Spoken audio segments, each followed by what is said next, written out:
Welcome back, everyone. Thank you for visiting the YouTube channel for bestbiblecommentaries.com. In this video, I'm continuing my series on the best reviewed commentaries on each book of the Bible with the writings of Paul. Before I get into it, I invite you to like the channel by clicking the thumbs up button. Feel free to leave a comment and subscribe to the channel if you like as well. All right, so these aren't necessarily my favorite commentaries on each of these books of the Bible, although some of them are. It's instead what I think are the commentaries that have the best reviews, the best academic reviews, not user reviews, but the best academic reviews, and that would include pastors and scholars. So I'm going to put links in the description to these resources in the description box below, and using those links helps support the channel at no extra cost to you. So I would appreciate it if you would consider that if you're going to pick up one of these. All right, so these are the best reviewed. I have a few other books off screen because at the end of the videos in this series, I've been giving you a few more recommendations. So I have that with this one too. It's just too much to put on the table here. So they're off screen, and I'll get to them in just a second. The best reviewed commentary on the book of Romans is written by Douglas Moo, and it's in the NICNT series, the New International Commentary on the New Testament series. Now, Moo also wrote the Romans volume in the NIV Application Commentary series. That one is not the best reviewed. It's not identical content. It's not word for word the same. Now, the perspectives, the theology is going to be the same because it's the same author. However, it's this volume, it's this commentary in the NICNT that is the best reviewed. In Romans 9 through 11, Moo argues for interpretations that would be in alignment with Reformed theology. So a lot of times when people are selecting a Romans commentary, the author's perspective on Romans 9 through 11 is important, and so I wanted to mention that. Some will suggest getting Moo's Romans commentary in this series and in the NIV application commentary series, since in the NIVAC series there's more application focus, as the name suggests. So that's a consideration. But if you could only have one, this would be my opinion too, my personal opinion. If you could only have one, I would choose this one. But of course, if you're using the book for preaching purposes or teaching purposes in a local church, then I could see how the NIVAC version might stick out more to you if you could only choose one. All right, the best reviewed commentary on the book of 1 Corinthians is from Gordon Fee. So one of the sections of scripture that people want to know about when picking out a 1 Corinthians commentary to buy and to use is the author's perspective on 1 Corinthians 12 through 14. Gordon Fee is Pentecostal, and that he interprets those chapters through that lens. So that's his conviction. In my view, I don't know if I have a favorite 1 Corinthians commentary. I have to think about it a little bit more. But I remember the section on the cross in the early parts of 1 Corinthians, the passages that have to do with wisdom and the cross. I can't remember the numbers off the top of my head. But I remember reading that in this commentary, and I thought that is just gold. It is absolute gold. I would pay for this commentary, and I mean, I have obviously, but I think it's worth the price just for those sections on the cross and wisdom. I just remember being really impacted by those passages. The best reviewed commentary on 2 Corinthians also comes from the NICNT series, the 3 for 3 so far in the NICNT series. This is by Paul Barnett. One of the issues that people want to consider when choosing a 2 Corinthians commentary is the author's approach to the nature of the letter. So, in other words, Barnett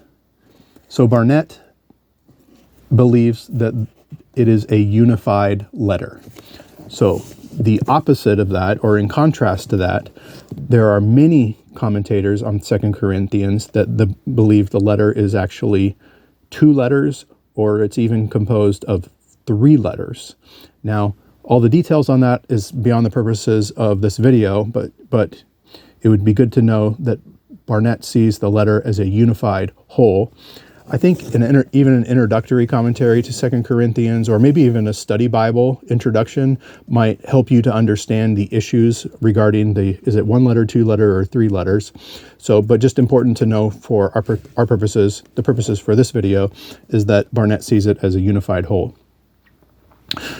The best reviewed commentary on Galatians by Richard, I think it's Longenecker is how you say his last name. It's a little bit dated. I think this dates to the 90s.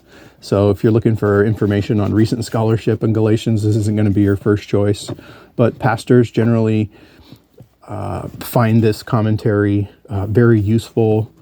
The layout is not ideal in the WBC, but if you want that blend of exegesis and some theological reflection, this is a great resource. Of course, this series doesn't have application sections in it, so it's more the I can't remember the name of the third. I think it's the explanation. I think the explanation section for each passage of Scripture has some theological reflection sometimes, so that could be helpful.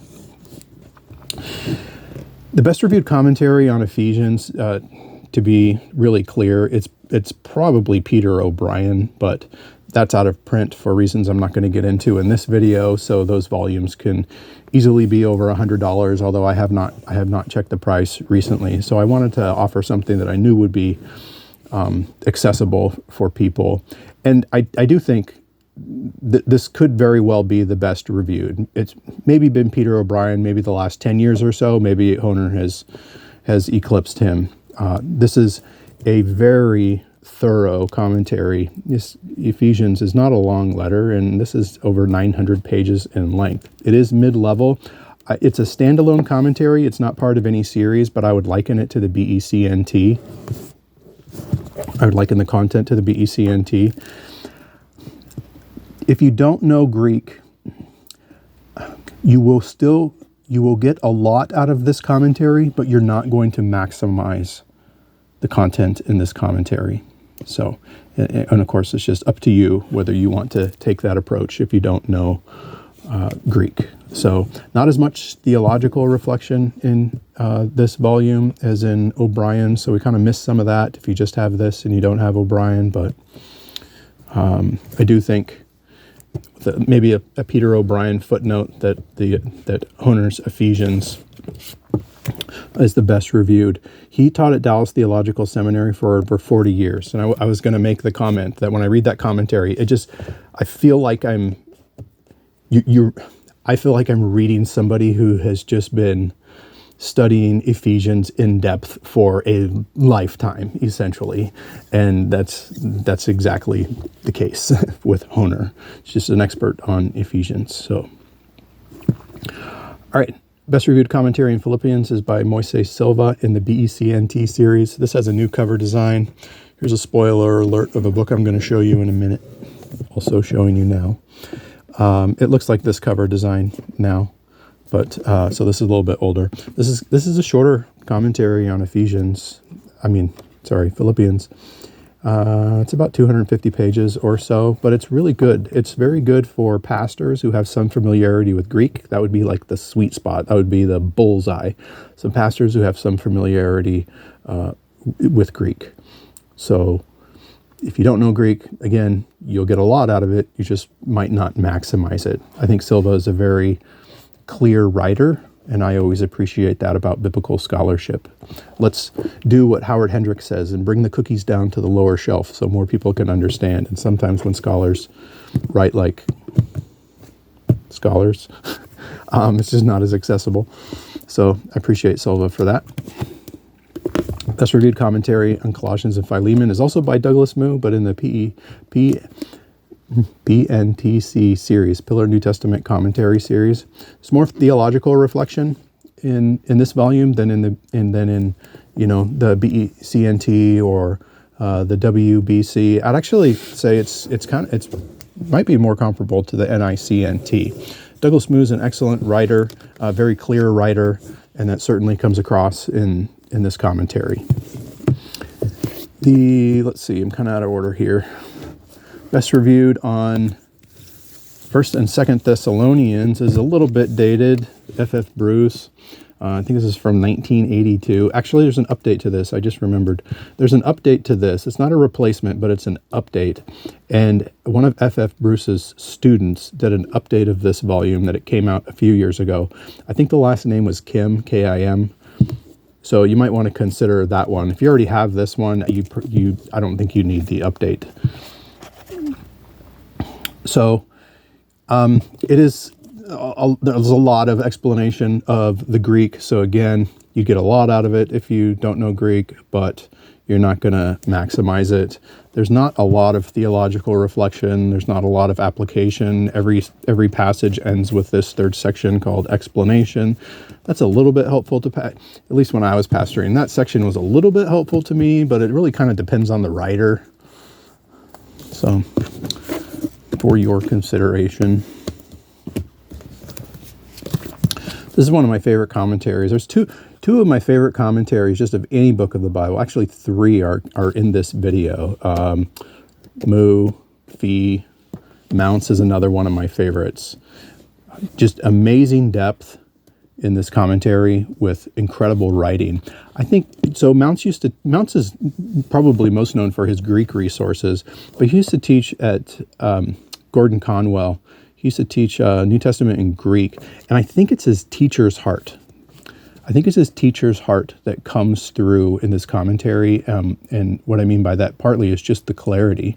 You know, he's used to explaining complex things to undergraduates or graduates, and I just think that comes through in this commentary.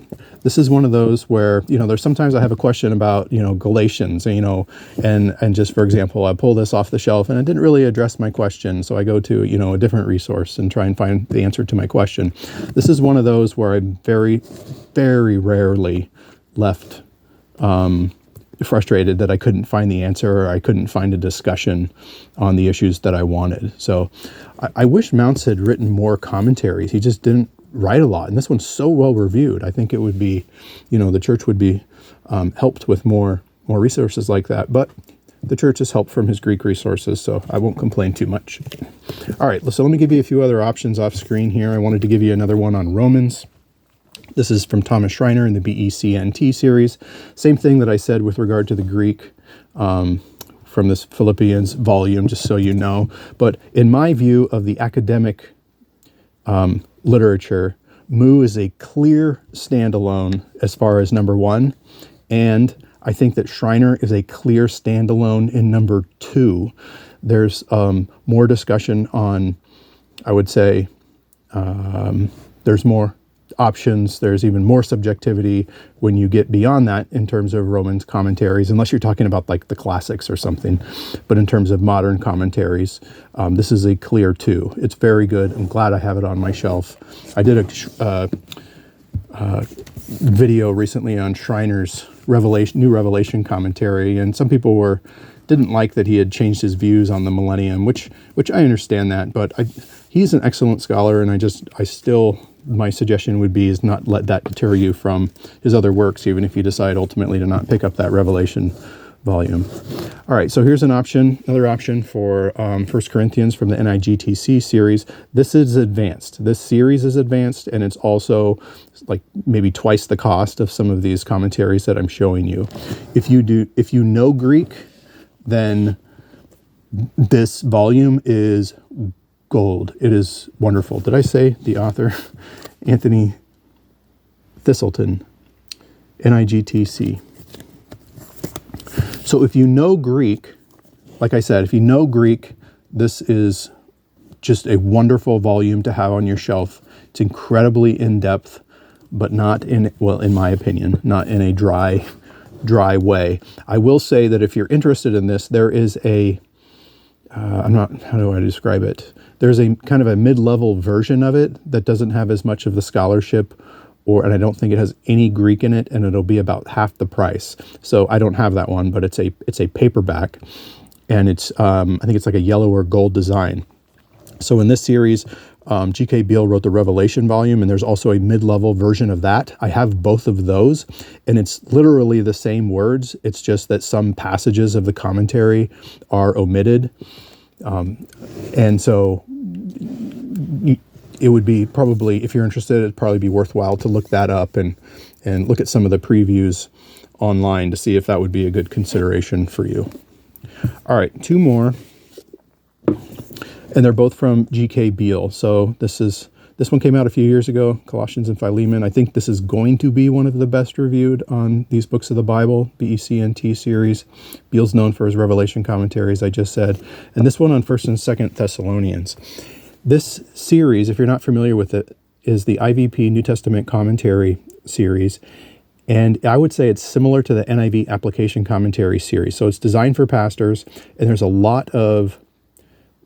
there's application, but a lot of illustration, I should say, in this commentary series. Now, it's not like a set apart section of each passage of the commentary, like in the NIVAC series, you have the application or relevance for today or whatever it's called.